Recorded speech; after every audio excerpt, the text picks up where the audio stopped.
learn something from all this? That's a good question, isn't it? Well, my version of that is it was hopeless. Again, if you read the official reports. What happened, the question was how successful were they in training the boys.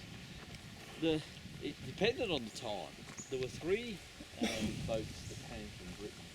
The first was the Francis Charlotte. And on those boats, they actually had school teachers.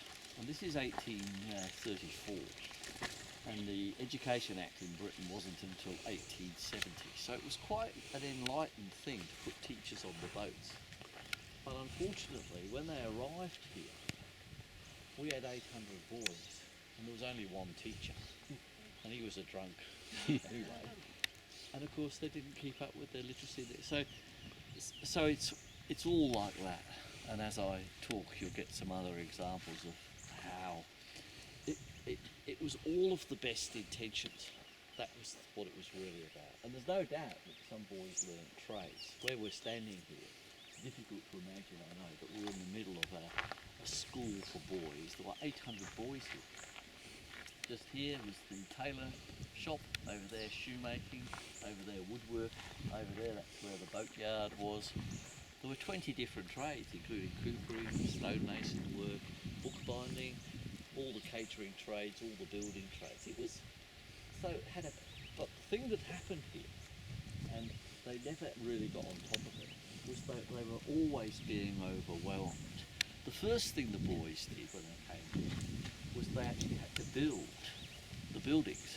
So that was their first task. And they built basically crude wooden huts. They got better over time because they learned some skills. But that was the first thing they did.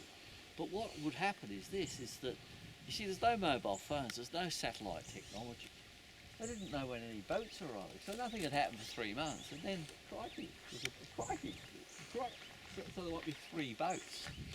And literally, every building they built ended up with people in it. So even the woodwork shop here had boys sleeping in it at night. There were 92 boys in the roof of the church. So every time they built something, it ended up as a dormitory as well as a workshop. So they were constantly overwhelmed. But also that business I was saying before about the military running it. One of the jobs they had is, when you get back on the boat and we go through that gap, cast your eyes to the right, and on that side of the point, all the way along, there's like a wave cut platform, and that's called being on the rocks.